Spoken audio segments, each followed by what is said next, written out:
I'm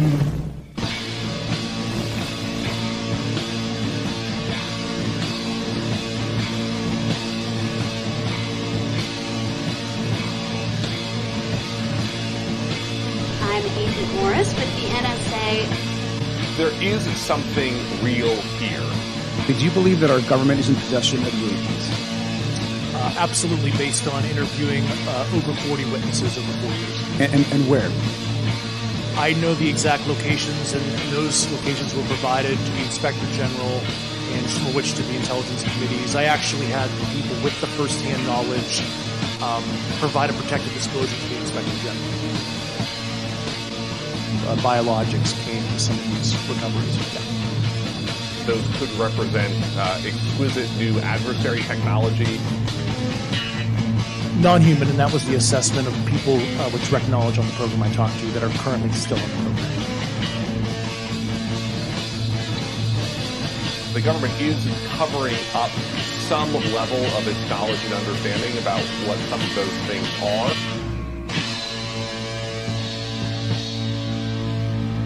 The Sol Foundation, which just announced a new initiative for UFO research and policy. It's nuts, man. I mean, we're just small-town buds who saw a UFO in the woods. I mean, now we're hanging out with the government. Wow. What floor were you guys on? Good evening, everybody. Welcome to another weekly edition of Anomaly-NOW, straight out of Austin, Texas.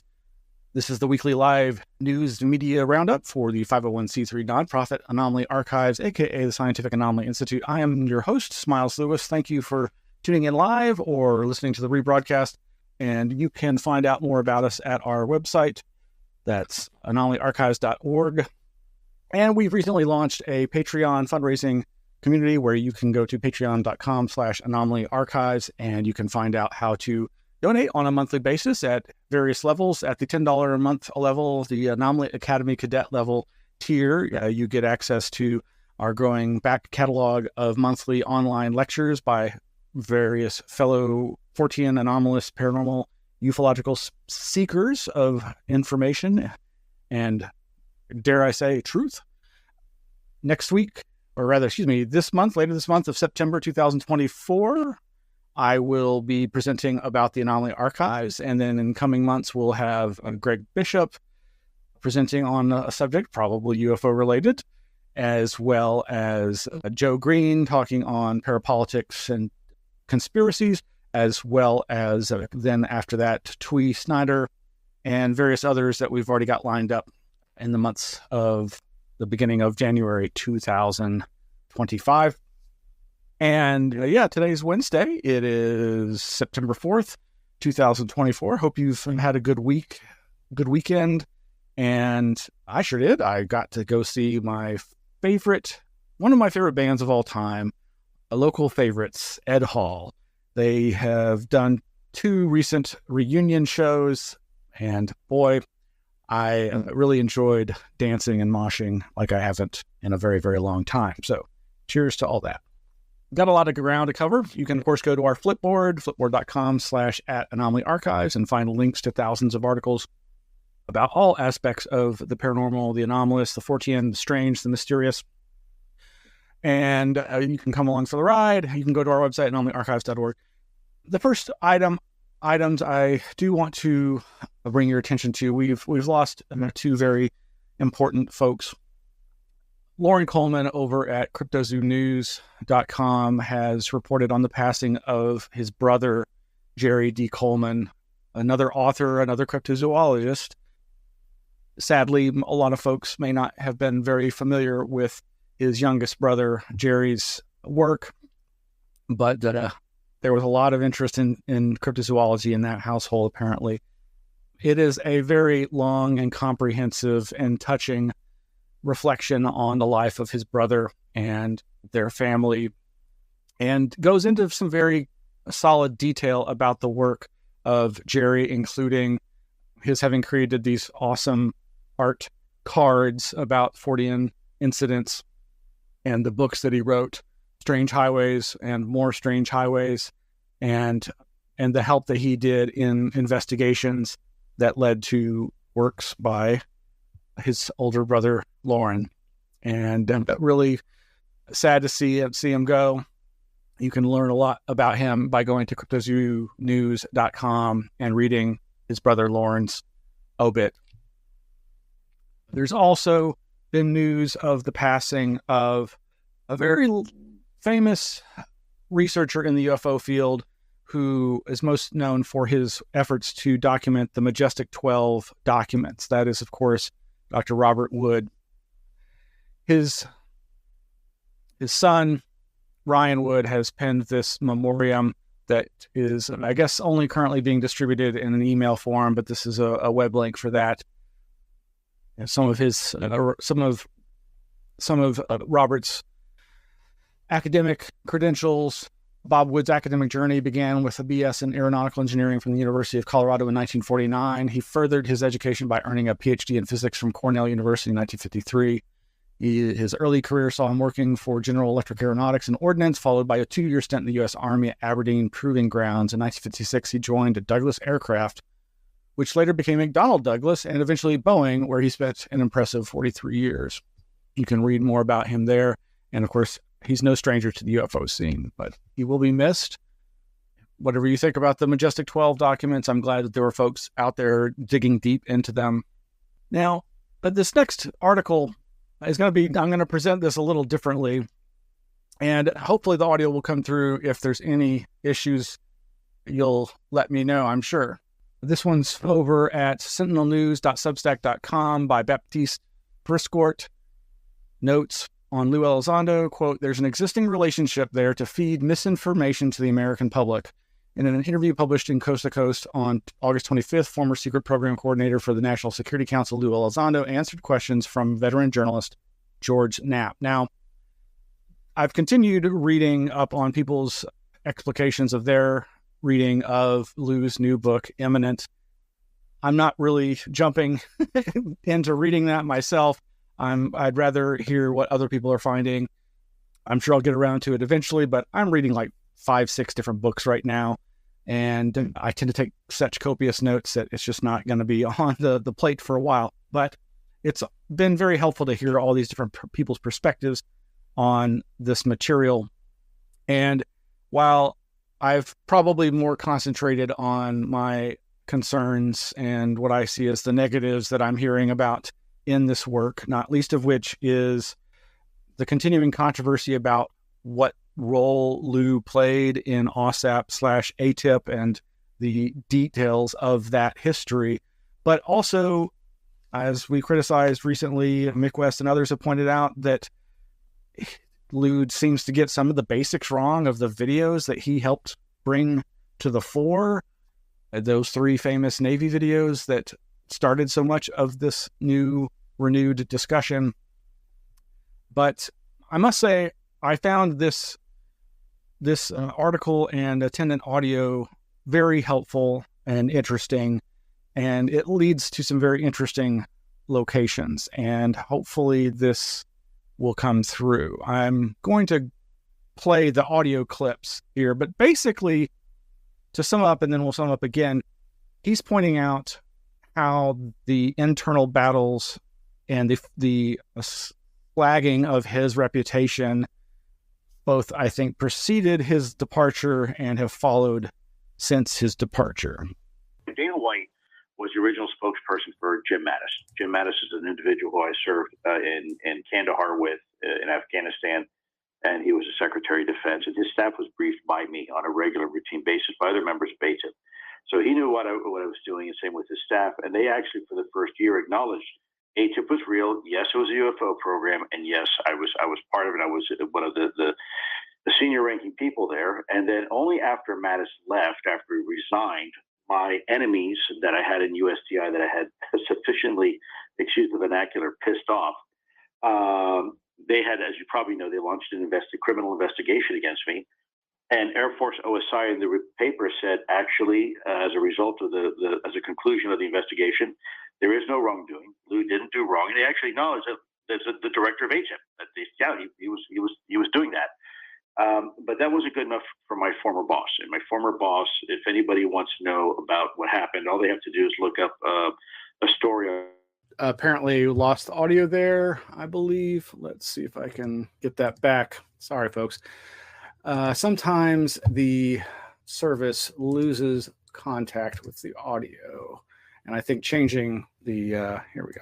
It was put together by a former detective, Tim McMillan, he did some stuff on Popular Mechanics, and then was also has something called The Debrief. It's a news outlet, and they exposed him. And my former boss was caught up in an IG investigation, and he was the one that was having reprisals against me, which was also one of the basis of my IG complaint, both to DOD and the intelligence community. And at the time, he had an individual who became a new Pentagon spokesperson who, when I talked to, first time, I said, why are they changing this? He told me on the phone, he said, Lou, I don't agree with this. I know what you did, but I'm being told by the higher-ups to put this statement out. It was very, very upsetting to me. And I said, well, how can you do that? He's like, Lou, look, I'm trying to fight it, but that's what they're doing. And I knew exactly where it was coming from. It's coming from my old boss. And then they have this, a new one came in, and she's a former colonel. I'm not going to mention her name because I don't want to disparage her, but the fact is she's a colonel, and she is formerly trained in psychological operations. And she actually wrote a thesis to the Department of Defense saying that it is, one of her lines was, in essence, you can't separate psychological operations or quote unquote propaganda from public affairs duties. Now think about that for a second. And by the way, this individual has relationships with some of these bashers you're talking about. They worked previously together in a previous assignment. So there's an existing relationship there to feed misinformation to the American public through some of these bad actors. But anyways, with that said, this document she wrote a thesis on it. So think about that. There is a requirement to ensure that the American people and the American population is informed. And you cannot lie or deceive the American people. Now, they do all the time, but it's illegal. You're not supposed to conduct propaganda operations on the American public. You can't do it. And yet, that is exactly what is happening. And this person has continued to be caught flip-flopping and lying. And it's very simple. Did ATIP exist, and was I part of it? That's it. And they refuse to answer it. And they'll come back and say, well, I don't know why it's important for us to answer that, or he had no assigned responsibilities, and ATIP wasn't about UAP. Look, the Undersecretary of Defense for Intelligence himself, Ronald Moultrie, testified to Congress under oath that they looked at the ATIP files and they looked at the Blue Book files as part of the UAP review process. Senator Harry Reid himself, the actual program sponsor for OSAP and ATIP, said for the record in a memo what ATIP was and that I was part of it. I don't know how else to communicate that. At this point, people have to just do their due diligence. A simple word search on the internet will show it. I just thought I thought this new answer was a new level of obscurity, in that there was no formal DoD-wide program established to examine reports. Well, that wasn't the question. No DoD-wide program? There was a program. That's not true either. And we know that because Ronald Moultrie testified before the American people to Congress about it. And there's ample documentation. And the problem is that they keep changing their stories. Now, we know the Pentagon never lies, right? Except for, Iran-Contra and, the Pentagon Papers, and Afghanistan withdrawal, and, the list goes on and on and on and on. And they only, are forced to tell the truth when, they're caught red-handed. This is one of those cases where I'm cautiously optimistic that in the very near future, with some new members of an administration, even if it's the same administration, I think we can expect some turnover somewhere in the Pentagon. I think we're going to start seeing a change in their messaging. And I think people will be surprised because, look, enough people know who I was, what I was doing. This has been rehashed 1,000 times. There's senior people there's memos out there, for God's sakes. There's people in the secretary's front office that were being briefed every week by me. They know it. They've already talked to members of the press off the record. So at this point, it's kind of a fool's errand that they've backed themselves into a corner. And for me, George, I got to tell you, it's embarrassing because this is my beloved department, and it pains me not because they're doing it to me or other people. It pains me because at this point they just look silly. And how do our adversaries look at this when the government can't even get their own message straight, and they've changed it like 7 times in the last 6 years? Like, guys, can't you get one thing right? Now, this doesn't change my feelings and sense of what's going on here. And I'm very open-ended about my interpretation of Lou and his efforts. I want to believe, like most people, that he's honestly interested in this subject and isn't deliberately or willingly going along with some larger agenda other than trying to speak truth to power and hold the military-industrial complex accountable. Given some of his other duties as military counterintel operative, I have concerns. I have grave concerns. But I must say that it's very helpful, I think. But, so the article, or rather his quote, he mentions this article over at the debrief.org from 2022, specialized in UFOs, Pentagon's head of counterintelligence and security ousted, and that's where the reprisals were centered from, was this person not liking him. But the most important thing here that he mentions is Sue Goff. He doesn't name her, and that's I guess, very high-minded of him. But this is the paper that's linked to and that you can find online, USAWC Strategy Research Project, quote, "The Evolution of Strategic Influence" by LTC Susan L. Goff, United States Army. To my knowledge, this is the Sue Goff that has been the DoD spokesperson, who's the one that's been issuing all these contradictory comments regarding Lou's service, that has contributed greatly to the disagreement and arguing in the UFO community about who he really is. And if this article is accurate in its claims that she's advocating for basically the use of psychological warfare, psyops, propaganda against the American people, and equating it, like anybody with any kind of parapolitical sense knows, that they have been used, this idea of public affairs, public relations. This goes back to the old Nazi adage of, if you repeat a lie often enough, people will believe it's the truth. And this author, Baptiste, quotes from that paper, quote, "First, DoD needs someone with the appropriate position and authority to oversee the policy and to coordinate DoD strategic influence activities among DoD public affairs, military psyop, and other military information activities. Equally fallacious in today's world of instant worldwide communications is the notion that you can separate military psychological activities from public affairs and public diplomacy. There is a prevailing misconception in the State Department and public affairs field that military psychological operations are not truthful, and that contact with PSYOP will somehow taint public affairs and public diplomacy." I would say that is exactly what has come home to roost because of the military-industrial complex, the national security state, and everything that was created post-1947, from the National Security Agency, NSA, no such agency, to the CIA, and all the way too many alphabet agencies that are part of the military intelligence complex that more often than not is interested in public affairs, just keeping us uninformed and distracted from the truth.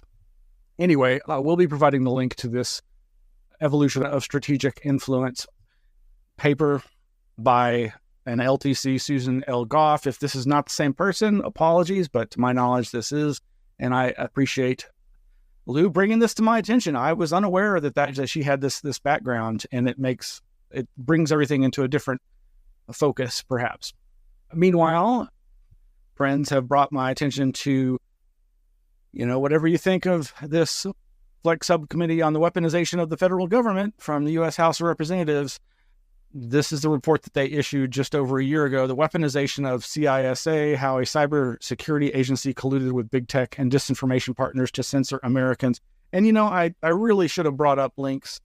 There are articles that I've read for years that are mainstream news articles about how this has become the norm right under our noses, right out in the open. And it goes back to Eisenhower's famous speech warning about the military-industrial complex and the rise of a technocratic scientific elite. All that said, just, be skeptical of everything, even me, please. All right, moving right along. One of the places I've been hearing a lot about Lou Elizondo are these guys, Klaus and Garrett, who do this Patterns Tell Stories podcast, which I really enjoy. I only found out about it fairly recently. I think it's gotten pretty popular.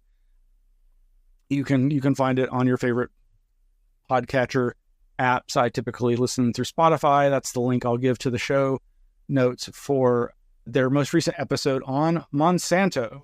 And their most recent episode on Monsanto, of course, is keying off of details such as they are in Lou's book that list the many different aviation and other types of corporations that have been alleged to be linked to UFO reverse engineering, biologics engineering.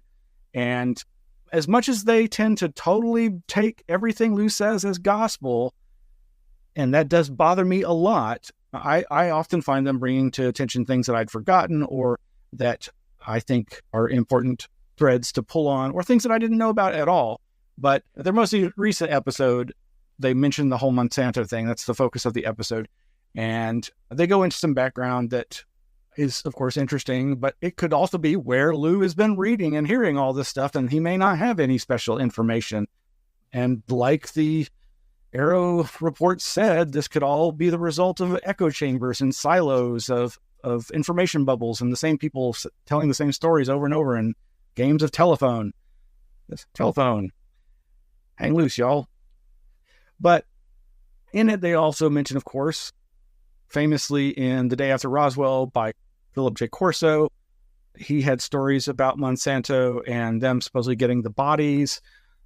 And of course, Monsanto has since been bought by Bayer, all of which reminds me, corporations who commit genocide or get caught doing non-voluntary human experimentation should be dissolved. That should be like standard operating procedure. But no, we still have IBM, we still have Monsanto, we still have Bayer, we still have all these corporations, these global evil corporate entities that helped facilitate the Holocaust.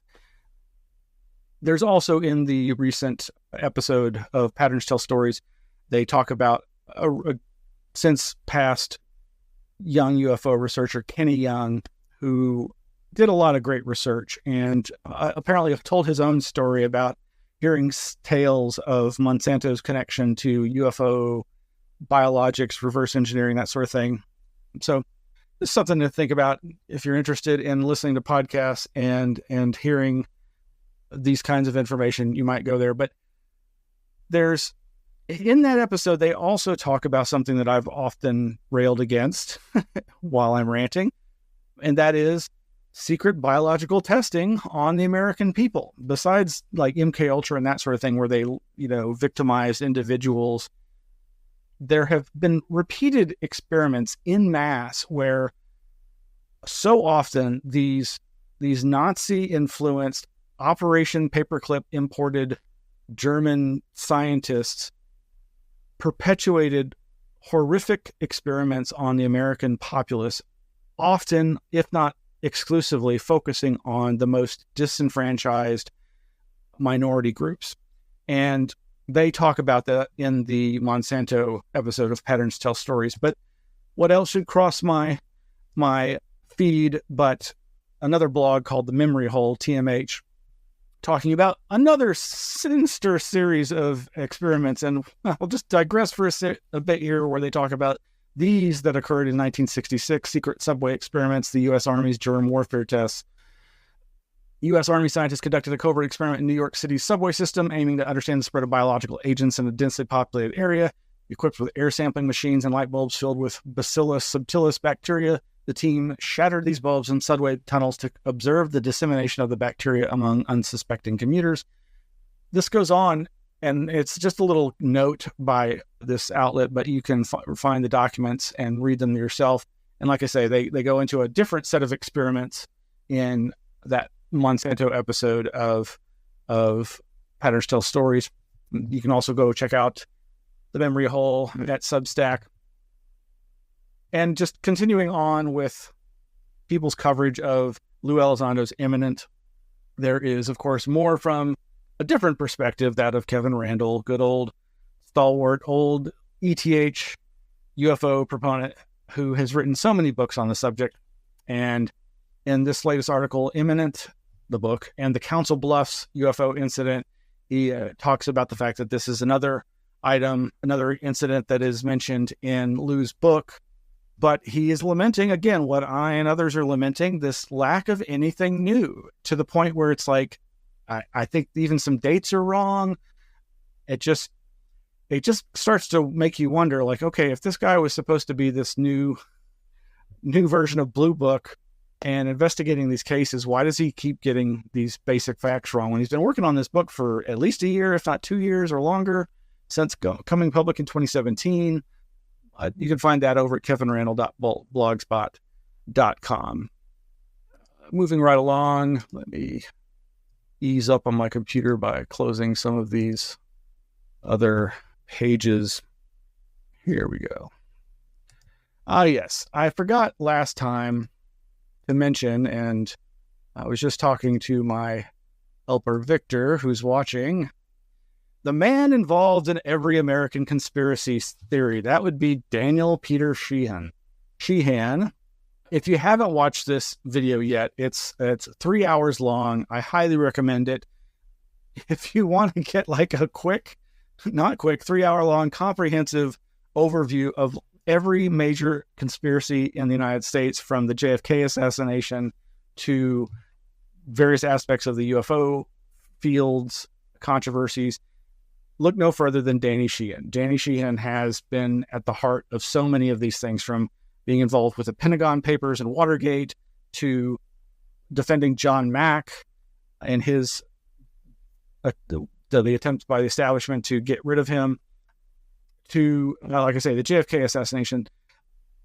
And among the many interesting tidbits of information that you will find here, the one thing that I'd never heard before that he claims is that Ingo Swann and Hal Puthoff were not just former Scientologists working in the remote viewing program, but that Ingo Swann was, according to Sheehan, he saw files showing that Ingo Swann was reporting back to Scientology as a spy on the Office of Naval Intelligence, among other establishments, I imagine. I don't know if that's true. I've not found any that reference anywhere else. Perhaps it's been out there and I've just never known it. I know that there's a lot of people that criticize Jesse Michaels, whatever his name is, who hosts this American Alchemy podcast, because of his connection and support of Peter Thiel and Bitcoin and things like that.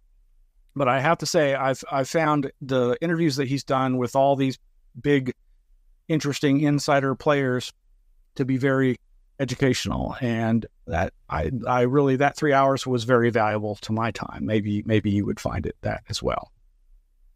Meanwhile, speaking of JFK, a little diversion here.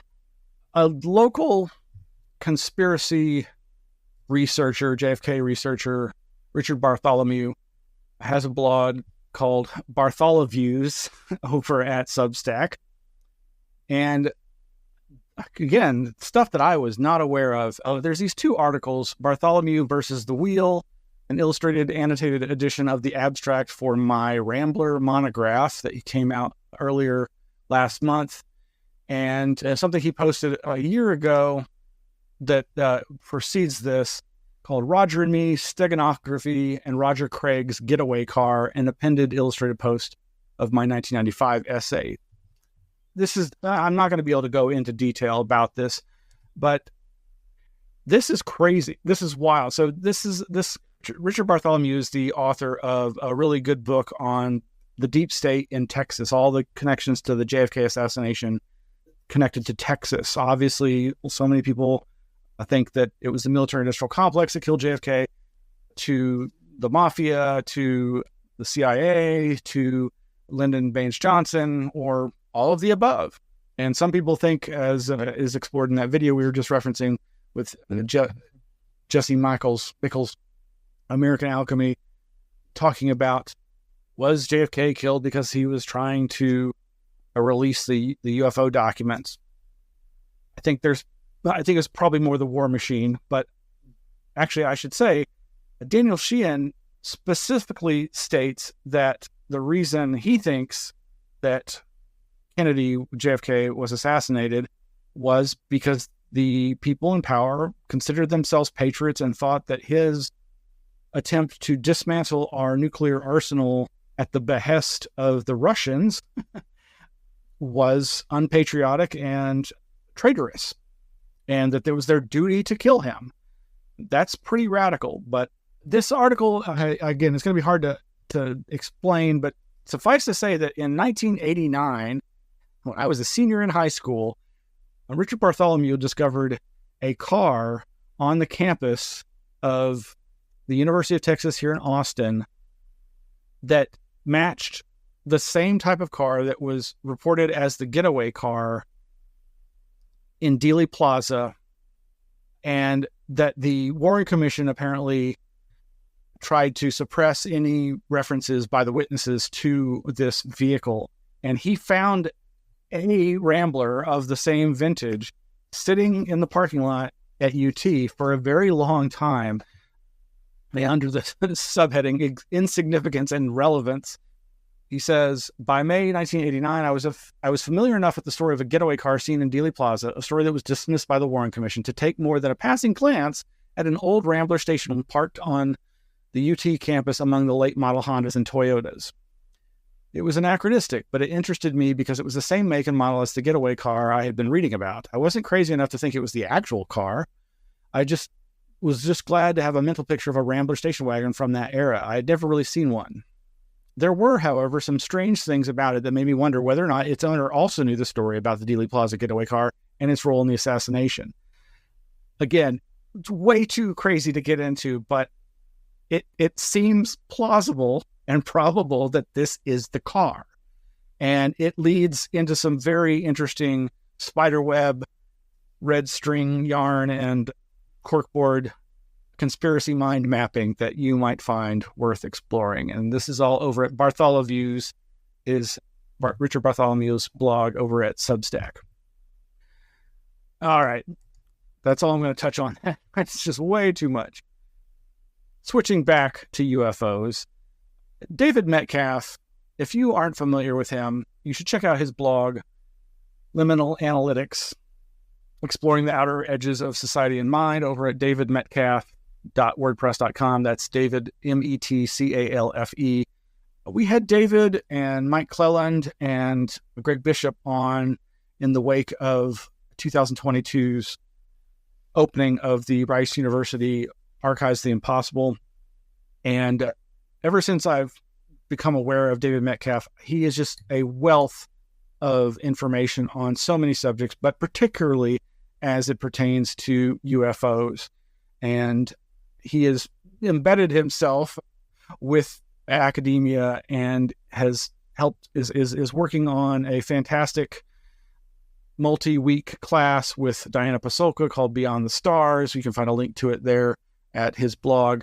And he's been involved with so many other writers like Jeff Kripal and others. But of course, he often brings me into awareness of this, that, or the other news article or rare 45 UFO song singles to mainstream science articles. And often he posts over at our mutual friend Greg Bishop's Radio Misterioso Facebook group. And today is no different.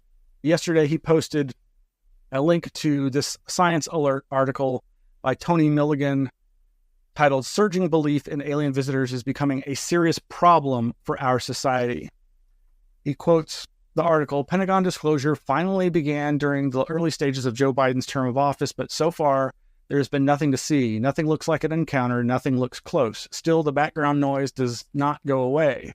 All this is ultimately encouraging conspiracy theories, which could undermine trust in democratic institutions. No kidding. So could the cover-ups. There have been humorous calls to storm Area 51, and after the storming of the Capitol in 2021, this now looks like an increasingly dangerous possibility.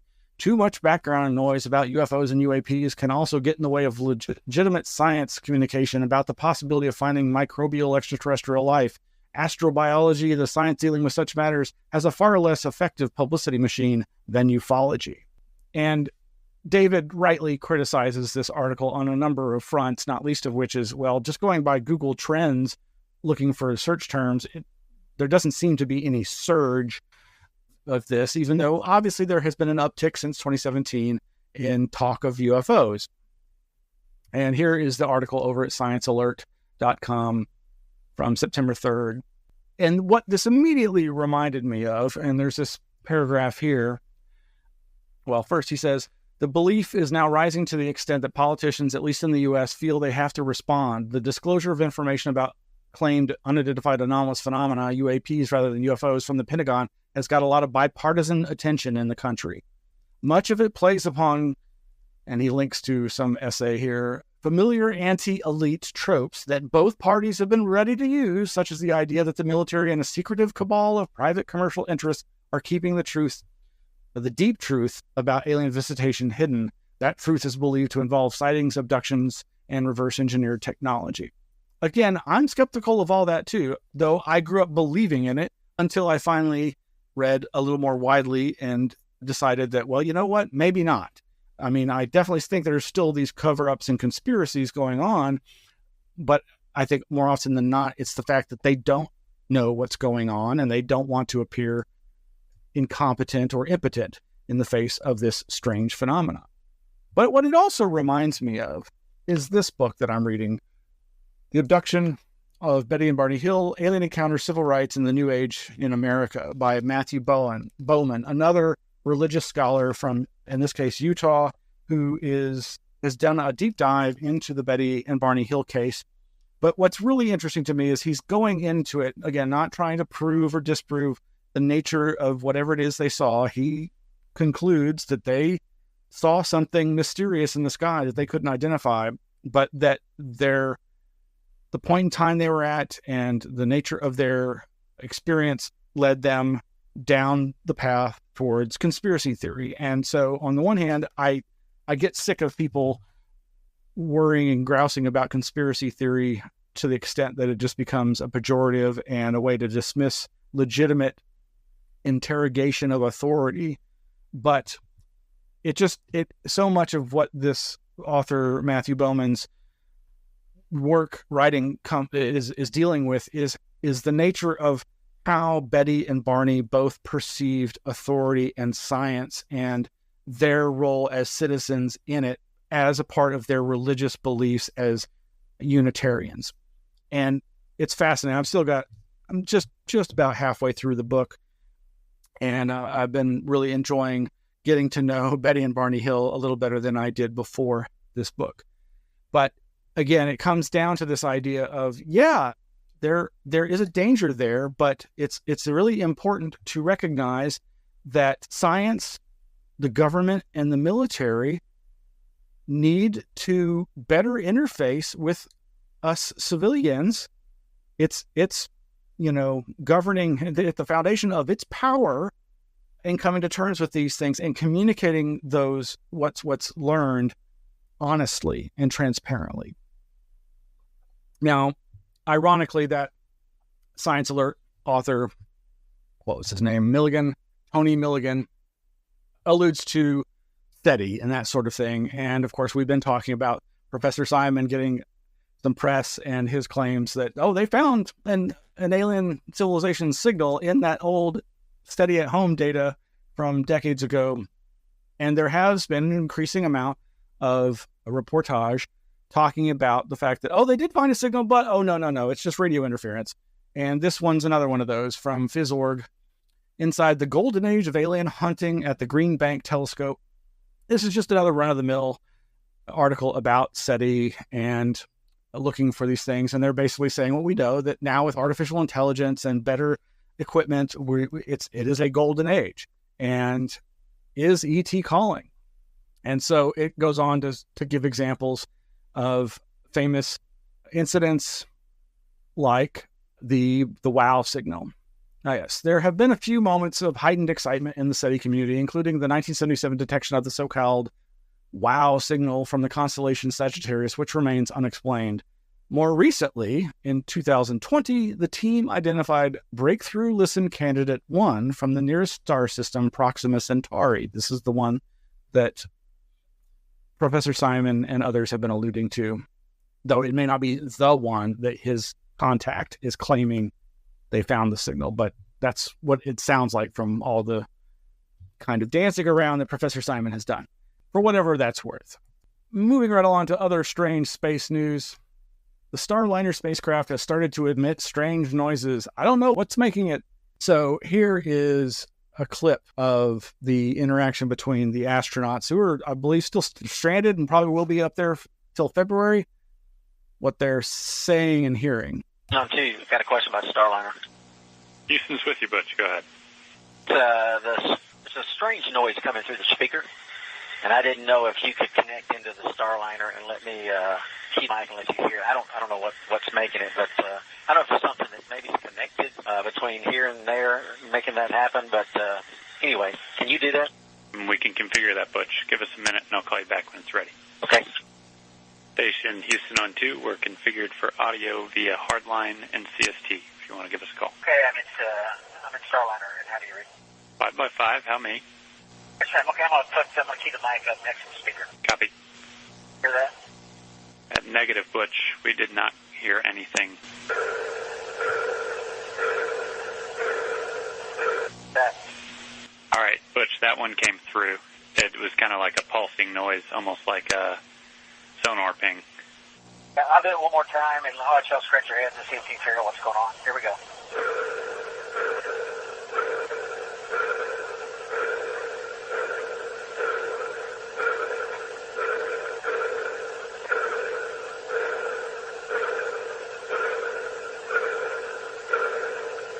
All right, over to you. Tell us if you figure it out. Yep, good recording. Thanks, Butch. We will pass it on to the team and let you know what we find. And Butch, just to make sure I'm on the same page, this is emanating from the speaker in Starliner. You don't notice anything else, any other noises, any other weird configs in there? Very nice, nothing else. Everything else is normal. Okay, thank you. So, yeah, who knows what the heck that is? Like they said, it sounded like a sonar ping. Very strange. Again, David Metcalf has brought our attention, thanks to his post over at Radio Mysterioso Facebook group. Oh, I hope I got this ready. This Dr. Pippa Malmgren, I'm not familiar with her, but she gave this presentation aboard one of these TED Talk Summit type cruise ship conferences with the quote that he excerpted here. It's very interesting that Werner von Braun, in his personal diaries at the Trinity event, which was the first nuclear explosion in human history, describes a whole bunch of orbs showed up in the sky. Well, let's actually listen to see. Fast forward to 2021. We have actually had press conferences from all kinds of scientists and senior military officials talking about how some phenomena shows up whenever we go live with nuclear weapons. By the way, it's very interesting that Werner von Braun, in his personal diaries at the Trinity event, which was the first nuclear explosion in human history, describes a whole bunch of orbs showed up in the sky. Weird. Question is, why don't we ask questions? Where is our curiosity? Answer, because this has all been heavily suppressed because of the geopolitical implications of acknowledging that it was true. Now, I don't disagree with her, but as others who are better aware of history than me point out in the responses to this post, von Braun wasn't in the United States when the Trinity explosion happened. And of course, then this gets into, well, then where did she get this information? And she mentions his diaries. Well, okay, so to my knowledge, and maybe somebody can find and post this, but I don't know where there's any digitized versions of his diary. So then where does this come from? Well, I'm sure there are people who have read those diaries. And in fact, it's quite likely that maybe Carol Rosen, who has famously said that as the assistant of von Braun, she's the one who, through this Greer messaging, has said that von Braun told her about the escalation of threats that was going to be foisted on the people of the Earth, including ultimately an alien invasion, a fake alien invasion. And I've never been able to verify how she knows this other than her claim that she worked with him. And I don't know that anybody's contradicted her claim in that regard. But it just gets to this issue of like, you hear these stories and you want to try to verify it. Where's the sourcing for this? But what is interesting also is that users at the group like Barbara Fisher, who does the 6 Degrees of John Keel podcast, was commenting about having, let's see, she says, there are reports from eyewitnesses in Hiroshima and Nagasaki also seeing balls of light during and in the aftermath of the explosions. Read them in To Hell and Back, The Last Train from Hiroshima by Charles Pellegrino.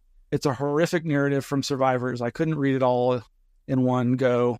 Had to read it in bits and pieces. And of course, Mirzar, that's Martin Kottmeyer, famous researcher, quotes those very passages. And yeah, these are very strange stories. Multiple incidents that he quotes here from pages 165, 179, 269 of these weird balls of light or like blue flames.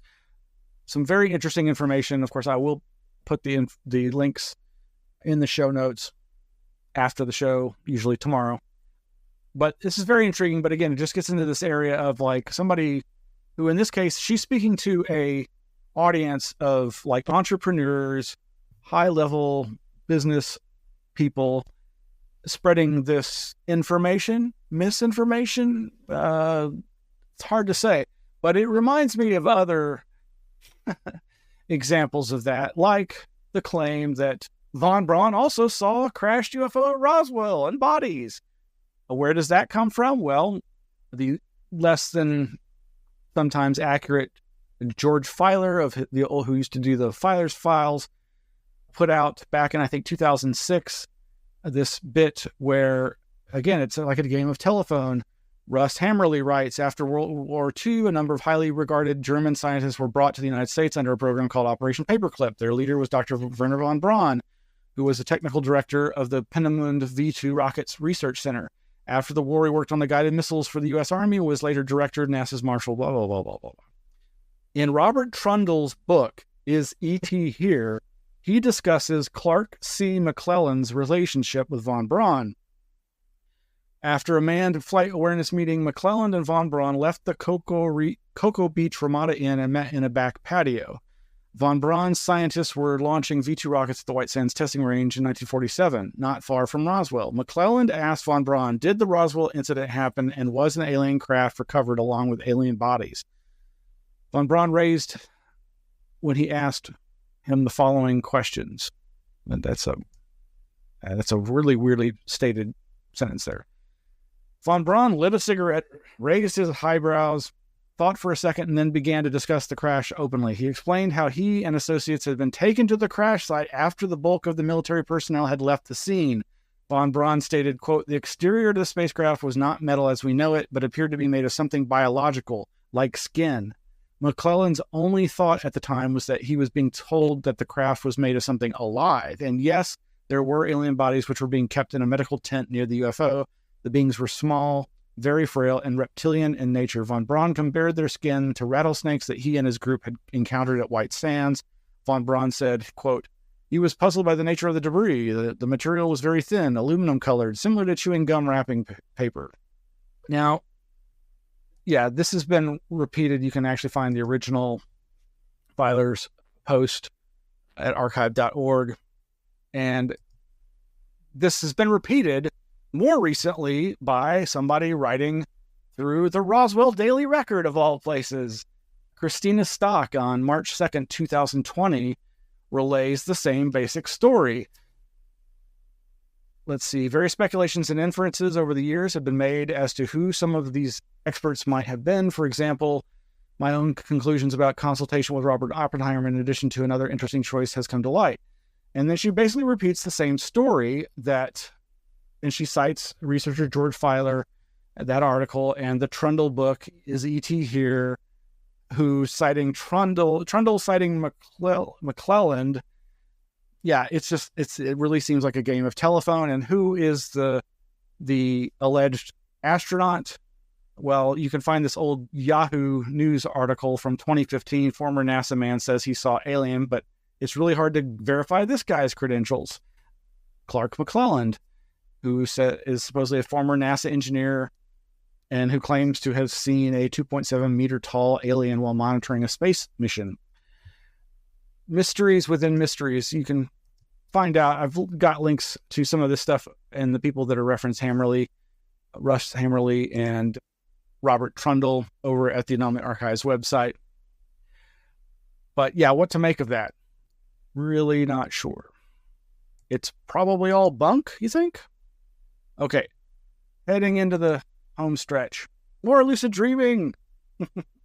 So that company that we've been reporting on, their experiments to control devices in waking reality, in meat space, from the lucid dream space, have resulted in this headline: lucid dreamers drove virtual cars while asleep in incredible experiment. Yeah, this is pretty interesting. So they trained these lucid dreamers to, while awake, flex muscles in subtle ways to steer a virtual vehicle right and left to avoid obstacles, and then got them into the dream state, and they would signal these obstacles with lights flashing through their closed eyelids, and the lucid dreamers were able to use that trained muscle control to avoid the obstacles and drive the vehicle around the obstacles in this virtual driving experiment. That just strikes me as next level weird. I find it fascinating, and gosh, really, where could this go? Meanwhile, over at sciencesources.eurekalert.org, matching dinosaur footprints found on opposite sides of the Atlantic Ocean. Tracks show the last place dinosaurs could travel between Africa and South America before the two continents split. This makes me wonder, if you've got flat earthers, what are people who deny Pangea or Gondwanaland or the idea of continental drift? Well, basically, these researchers have found identical tracks dated to about 120 million years ago. They're not saying that like one starts in one continent and goes on the other continent. They're just match as far as the geologic timetable to indicate that, yes, back when these creatures roamed the earth, these locations were contiguous. And so you would see these tracks on now either side of the South Atlantic Ocean. Pretty interesting. Dinosaurs made the tracks 120 million years ago on a single supercontinent known as Gondwana, which broke off from the larger landmass of Pangea, said Jacobs. Quote, one of the youngest and narrowest geological connections between Africa and South America was the elbow of northeastern Brazil, nestled against what is now the coast of Cameroon along the Gulf of Guinea, Jacobs explained. Quote, the two continents were contiguous along that narrow stretch, so that animals on either side of that connection could potentially move across it. And in privacy news, we all knew it. We all know it. Shocking leak suggests your phone really is listening in on your conversations. Okay, it's the Daily Mail, but they're citing this website, 404media.co, here's the pitch deck for active listening ad targeting, which basically just confirms what we've been hearing and believed for quite some time, that every device that has a microphone can be used to surveil you and used to sell you things. Make of that what you will, believe it or not. I know that there are perfectly good explanations just on the wealth of other data that these advertising companies have at their fingertips. But it's been known for a long time. And yes, it was Alex Jones that I first ever heard the suggestion that your cable box has a microphone in it back in the 1990s or late 90s, early 2000s. I forget when I first heard him say that, but that was probably the first place I ever heard this idea. That doesn't mean I'm going to throw the baby out with the bathwater and say, oh, Alex Jones said it, so it's all bunk. You just pay attention to science and technology reports and presume the worst about humans and their desire, their greed for making money, and it just means they're going to do whatever they can with whatever they've got. All of which reminded me, of course, of my own experience with this. We've all got our personal stories. Over at my blog, smileslewis.com, back in 2018, I posted a collection of these incidents that had happened to me. In this case, and what spurred it was a a synchronicity involving the linguist, a local UT linguist, Pennebaker. I wrote, at the end of a lunch meeting today, I mentioned UT professor Dr. Pennebaker and his textual analysis work. Within an hour and a half of that conversation, Facebook put this suggested post in my mobile Facebook feed. Lecture, James Pennebaker, Expressive Writing and Health. And I took a screenshot of it, but for whatever that's worth. And yeah, what does that mean? Okay, is it a coincidence? I don't think so. Now, I had probably at that point been searching for, even though I said I wasn't, but I don't remember at the time. If I said I wasn't, I probably wasn't. Yeah, here I said, I've not been performing recent searches for the unique name of Pennebaker, so I don't think this is a case of algorithms predicting things to put it in my path, but perhaps so. And then I flashed back to the first time this really happened to me, that I was able to really just go, okay, this is insane. In Thanksgiving of 2011, basically, day before Thanksgiving, I was at a relative's house. They had just gotten new hardwood floors. We talked about it a lot. It was mentioned in multiple conversations. I was there less than 24 hours, but I didn't go searching on my phone, which is the only computer or internet access I had at the time. But that's also how I listened to, at that time, probably Pandora for music apps. So I'm leaving the house where these conversations had occurred and put on Pandora, and within minutes, an ad comes on for flooring. And I'd never at that point ever heard an ad for flooring on that Pandora app. Now, this, kind of thing happens a lot. And ultimately, I started referencing this as synthetic synchronicity. There was an incident that happened where, yes, this was it, where this image of Babindum, the Michelin man, the kind of bubbly Michelin man, there's been a number of weird entity cases, including some with UFOs, where there were Michelin man type entities. And I was contacted by Diana Pasulka, who then reprinted this in her book, American Cosmic. You can find it on, I think it's pages 270, 271, or 176 and 177, where there's scans of it there. But basically, she reprinted just what I said, and she just kind of talked about the fact that these kinds of synchronicities are occurring, obviously, with increasing frequency because of these technologies and the surveillance state we live in. And one last thing for tonight. Thank you all for bearing with me. I've mentioned this blog many times. It's getting spoofed over at Tanner F. Boyle, BOYLE.substack.com. Tanner Boyle is writer, researcher who, like me, likes to look at UFO internal landscapes through the parapolitical lens of skepticism. And he's done some great analysis, and his most recent is this Christopher Bledsoe and the UFO Cult of Intelligence, Part 6. He's done a number of series, including on the Gulf Breeze 6 and the Space Kids and the Indigo Kids and all these weird confluences with mind control across all these paranormal and UFO fields. Highly recommend his blog. There's a lot of free content there. And of course, he's highly critical of Diana Pasulka, and I think rightfully so, even as I find her to be an important voice in this new wave of UFO discussion. But again, we should be able to have conversations, civil conversations about these subjects, and not get caught up in labeling this person or that person a disinfo agent, even when we do have our concerns. And so with that, I will say good night, folks. I really appreciate you tuning in, and I hope that you've enjoyed the show. If you could subscribe, do all that stuff, spread the word. We really need the help. Anomalyarchives.org, patreon.com/anomalyarchives. These are ways that you can support us at those websites. And we got a P.O. box you can snail mail us to. And as I said, I'll be giving a lecture later this month about the Anomaly Archives as part of the Patreon presentations. And then coming up in October, we've got Greg Bishop. Probably in November, Joe Green doing a presentation on conspiracy theory of one variety or another. And then Twee Snyder in December, and then more going into 2025. So thank you all very much. and enjoy this close-up view of our wonderful poster by Red Pill Junkie. Good night.